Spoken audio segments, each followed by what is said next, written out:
passed down through generations. Our family recipes can reveal a lot about who we are, where we come from, and where we're going. But like our families, our food history can be a little complicated. Today, we're diving into what it really looks like to share our most treasured dishes with others and how much loved traditions can evolve right along with us.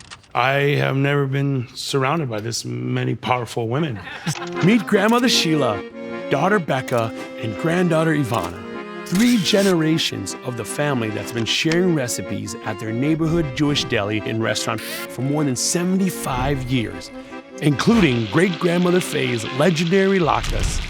My first question is, when you guys come in the kitchen and cook, who's in charge? Me, but I pretend I'm not. I see why you're the favorite. Today we're making a traditional Jewish dish, latkes. Latkes. Describe latkes and how. Well, I can, but I'll let them do it. Go ahead, Sheila. Okay. Go ahead. Do Have you break heard the of fast? something called Jewish guilt? Yeah, we have that. Yeah. it Welcome would be to the same. Jewish guilt. Yeah. Take a raw potato, you grate it, you mix it with some flour. And maybe onions. Don't forget about the I'm onions. not gonna forget. Well, you do that with the potatoes. Saute the onions. What? Am I That's talking about pernicious. chopped liver? What you want to do is maybe a couple potatoes, an onion, and you grate that, a little salt and pepper, and a little matzo meal, and some potato starch, a little dash of flour, and you make a little pancake with it. Some people like to call it a potato pancake. And you mix it together with your hands because it won't taste good unless you mix it together with your hands. Unwashed hands. Yeah, unwashed hands. ungloved, Yeah, ooh. dirt under your Not at fingernails. Cecil's. Cecil started in 1949. My father, he was in the Navy. Dining in or taking out? Taking out. When he came back, he had to make a living. This little store was for sale. He wanted to make a Jewish deli out of it. What is your definition of a Jewish deli? Immediately, I think of good rye bread, bagels, lox, pickled herring, pickles. The recipes were my mother's. One of the things I think about when someone says Jewish deli is a chaotic family running it. My sister and I, we would sit on these wood crates and peel the potatoes. Then my children came along and they all worked in the business, and then their children worked in the business.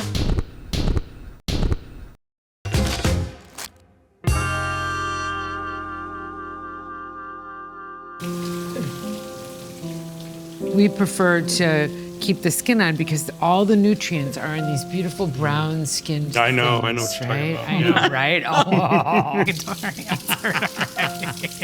Oh. Growing up, and especially with our restaurants now, we always get that argument of, well, is this traditional Hmong food you're making?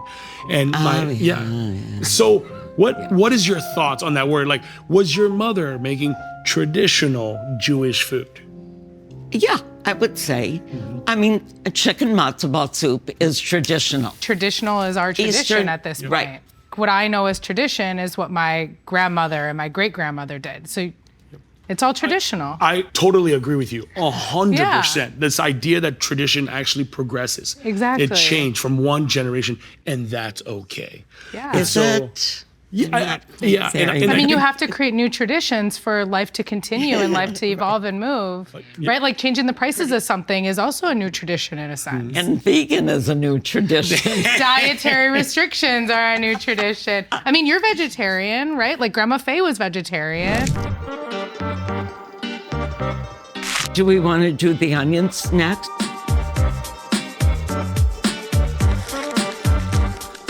So you see how she's using her knife like you shouldn't use and then doing it? That's how you do it in a Jewish kitchen. So is this how, like, the recipe you guys growing up? Like, is this how it was? That's how they do it. Oh, okay. I don't know what my mother did. She was much more giving to you than she was to me. She did not teach me. I feel like there's a lot of family therapy that's coming out right now. I would personally think that every family would have different things that they like to put into it. Even with our own family, it's evolved to being egg-free so that Yeah. I can eat it. It's all about you, princess. Yeah. Right here, Nana, right there.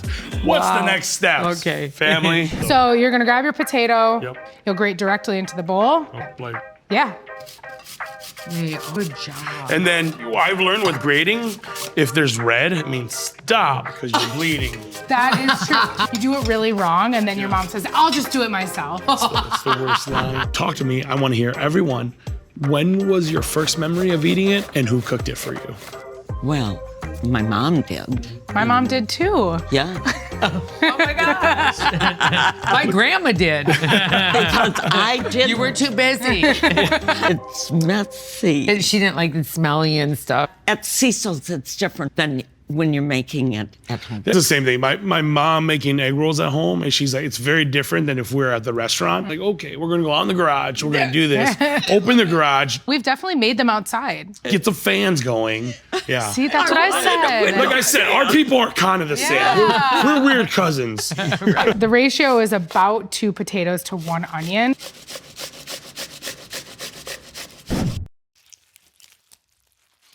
So you'll give it a little mix. It'll stop the potato from turning color. I think the word is oxidizing. Thank you. I was trying to Oxidizing. think of that I know, word. it's a science word. And at the same time, you'll notice how wet everything is. Yep. Right, so you see it's already starting to drip out of there. Your hand's gonna get dirty, you just keep going. Another tater. Yeah, go for it. So you can see you've got your potato starch on the bottom there. It's a binder. The longer you let this sit, the more potato starch you will collect. People buy boxes of potato starch Sure. when they have it. But so now you'll dump this back in there. Okay. Just dump the whole thing. Start with your matzo meal. Okay. What's matzah? What's matzah? It is an unleavened bread ground up. Well, it's flour. I mean, it Yeah. basically is. even It's though wheat. Not So- too much. Yeah, not You tell me when to stop. Mom. At least 2 of those. Yeah. Yeah.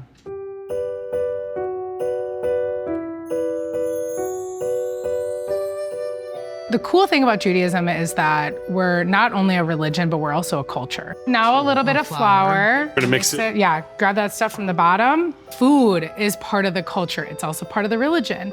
What is the importance of food in Jewish holidays? Everything. Everything. And we It's live like- and breathe. That's all we Right. do. It's Fluff mix, Okay. not squish mix. Light.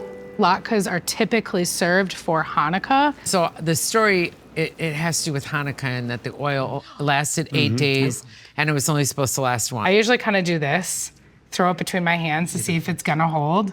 And that looks pretty good. And then when we actually go to put them in the pan, you'll squeeze out a little bit of water because water, oil, we know how that matches. What's really cool about tradition evolving, like we keep talking about, is being able to tell the stories of what it's evolved from.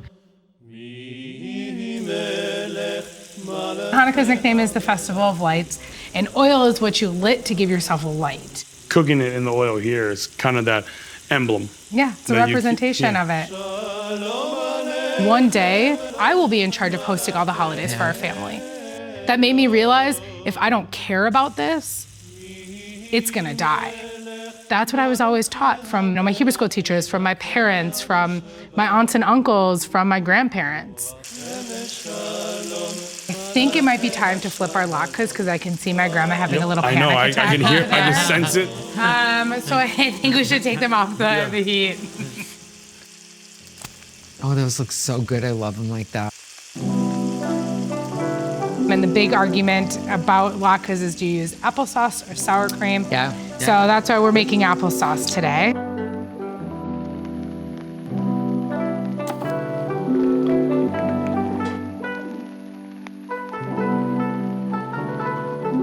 So you're gonna ask me how many measurements? A little bit of this and a little bit of that. We just like to put it in until it looks right, until it smells right.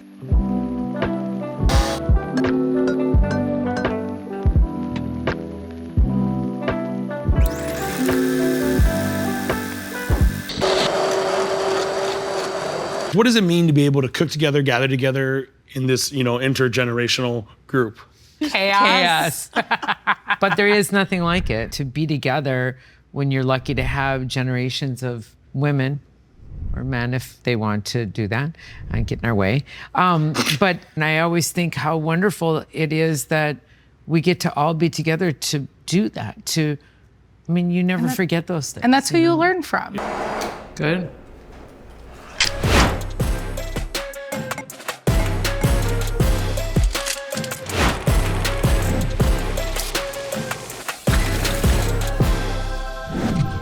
Here's the deal.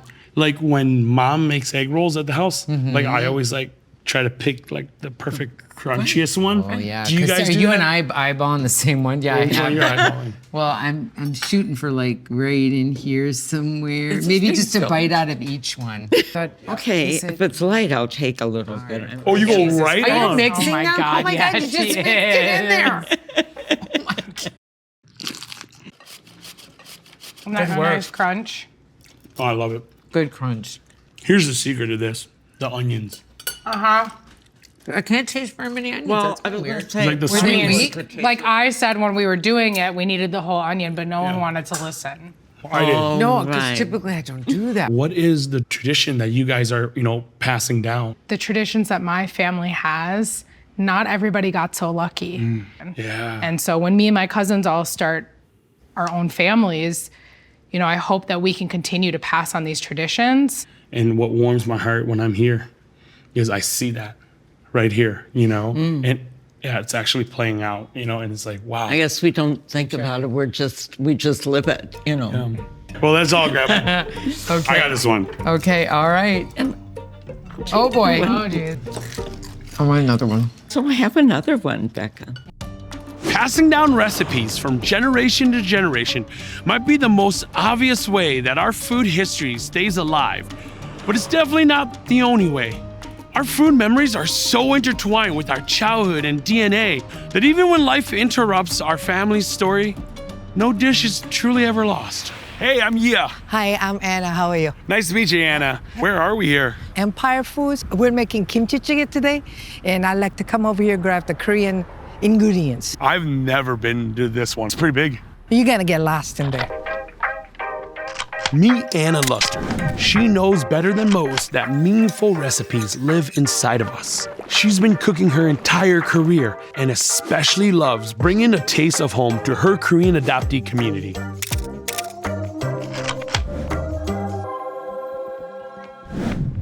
We're gonna make some kimchi jjigae. Kimchi jjigae? Kimchi jjigae. Okay, and that's a soup, right? That's a stew.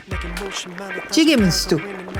We're gonna pick up a cabbage. In Korean, it's called a pechu. So what cabbage do you use? Dappa. Green. I like the Okay. green.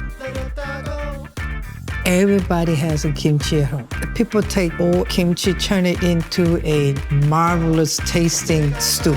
Grab the daikon. I like this one. Like Korean daikon, I think it's more dense, less Okay. water. But thicker, right? Yeah, and this is Japanese daikon. It's a lot more, longer, got more water. All right. Where else? We gotta get gochugaru. Oh, let's go. Yep.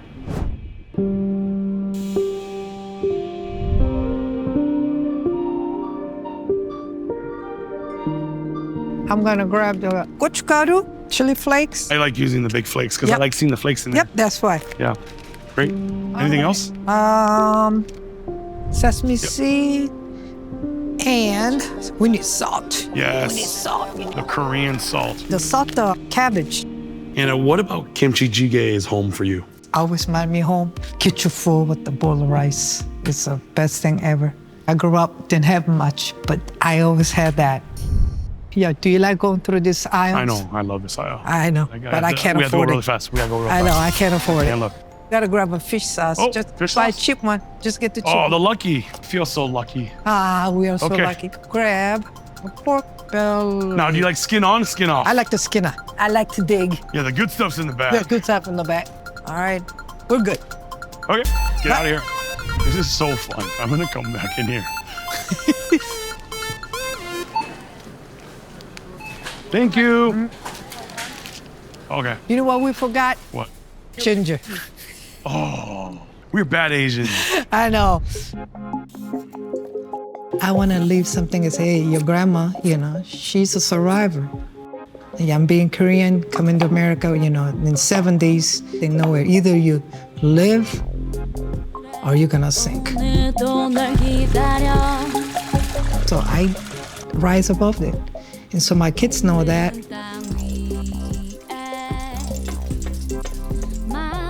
I want to tell them, sometimes I said, be a kid, because I was never a kid. But at the same time, grow up a little bit. And all my grandkids know that If you need something, go ask her. She may find a way to get it.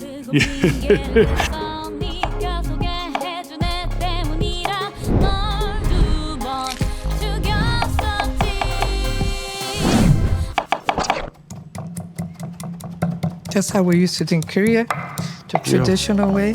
I was born in Incheon, that's in South Korea. I was orphaned when I was 10. I had 2 younger brothers. My father passed away first, and my mother passed away within like 6 months. Oh. My father said that, hey, if anything happens to them, don't separate us. So you were a 10-year-old taking care of your 5-year-old brother and your 2-year-old brother. Because I couldn't work, I was 10-year-old. So I went out to like this ocean, Incheon is ocean. So I pick oysters and clams and get the tree barks to sell to live. Yeah, I had to hustle, yes. That's what till this day I know, I know what to do. After several months, my aunt, she found Father Ben. This is Father Ben right here, saying that he's sending the kids to America. He was based out of Incheon Island, Korea, and the Tokjok Island. That's why I was sent. Just you or just me and my 2 brothers. Okay. And he, the foster parent, let me see, I'm sure the picture where they look at. It's them right here. Well, so Pio and Christina, that's a Christian name. I lived there for about 3 years. When you're 10-year-old, you want to go play with everybody else. Yeah. Where normal 10-year-olds are supposed to do. I was like oldest out of like 11, 12 kids. I always have to cook and clean, take care of the house. Go. I was oldest, so I had to learn how to cook. Let's get the cabbage. Are we gonna be making kimchi today? Because it takes a while. We're gonna make the gochujang, which is you make it quick.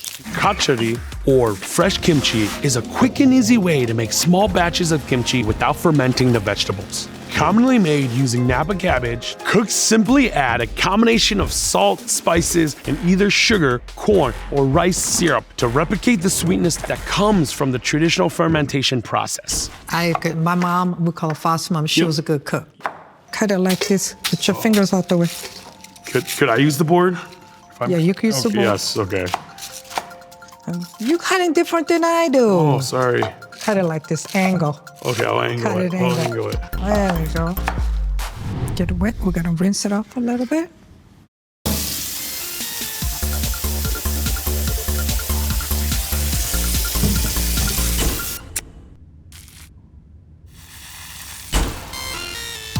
What's the salt doing to the cabbage? Take the water up. Now we have to let it sit. So how long are we letting it sit? Let's try about a half an hour. Like kimchi is a cool, sexy word, right? Everyone's talking about it. Yeah, like Korean food, kimchi, kimchi, kimchi.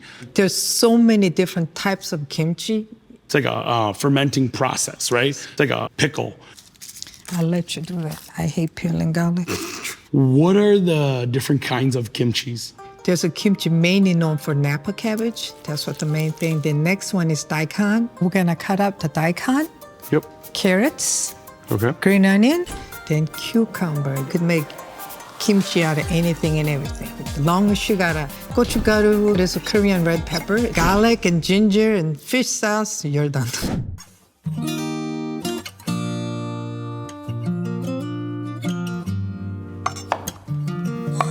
2, 3. 비오는 날 그때부터 오른 자꾸 부르죠. 명인가요? We waited about 3 years to be adopted.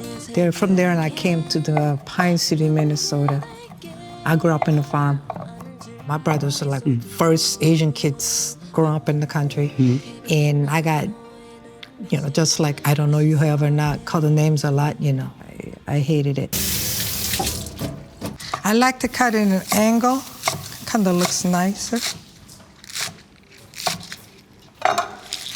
I graduated half year early. I always liked cooking. Then I went to a vocational school for chef's training. Pepper, sugar, MSG, fish sauce. 1, 2, 3. I gave a little love to it. Yep. Pour it on there. A little more. Can of pear juice, about half of it.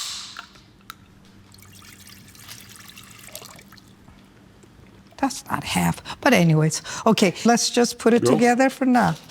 So it's almost like, yeah, like a slaw, right? Yep, you want that to, incorporate. Yep. All right, let's set this aside. We got time to make few side dishes. Bok choy. I like bok choy salad. Okay. Father Ben, he comes once a year. We used to have a picnic at Lakeville. So there's hundreds of people get together and have a picnic. When we do get together, we have a thing of connection going on, because at the same time, you were adopted, I was adopted. And that's how we connect to the Korean community.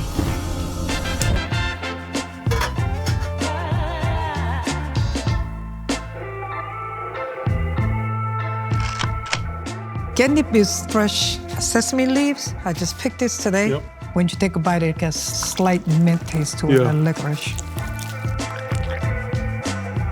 It's almost kind of like a lettuce wrap. You can use it, right? Yeah. Now we gotta rinse all this salt off.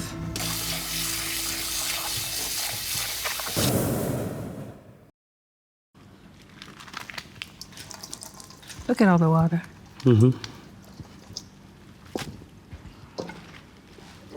Okay, meanwhile, and mix it.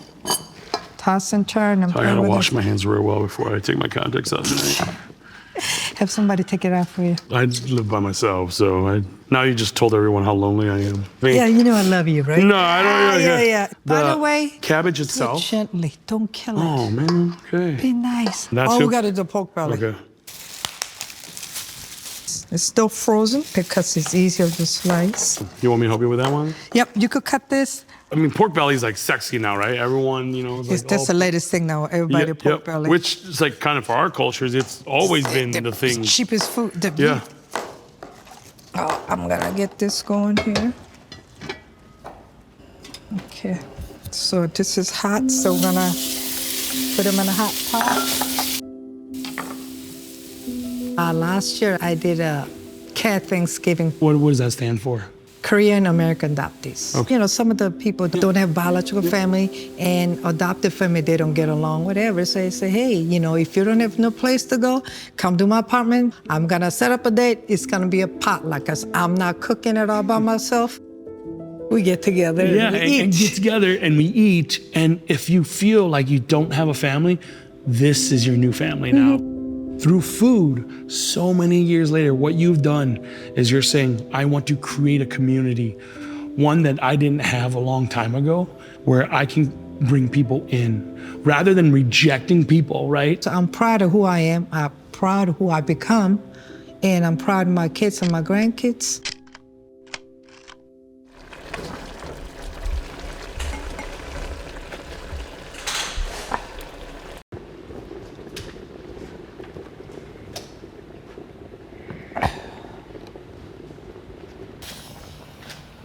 There we go.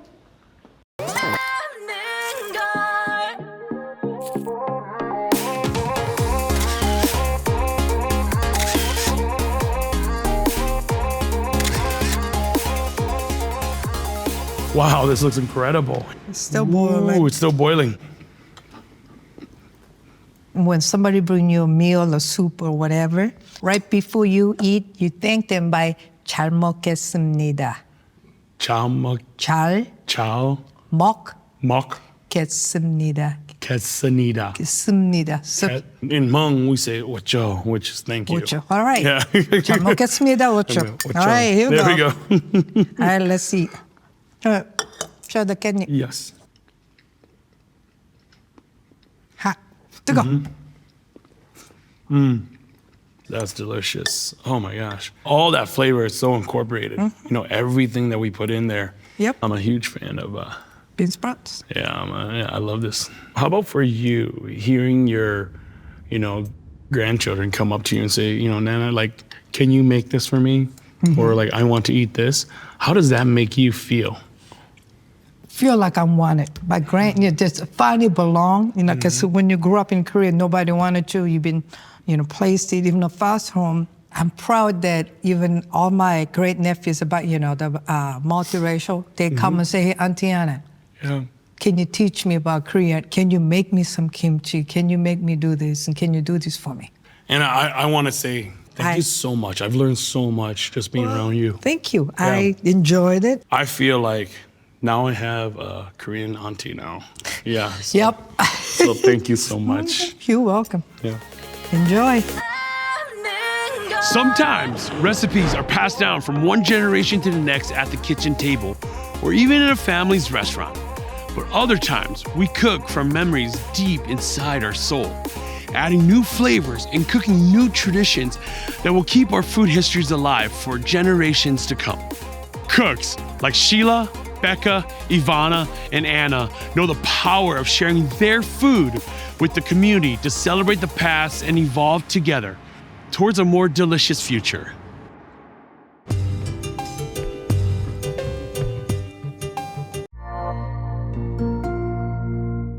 There are more great stories to relish. Stream now on the PBS app.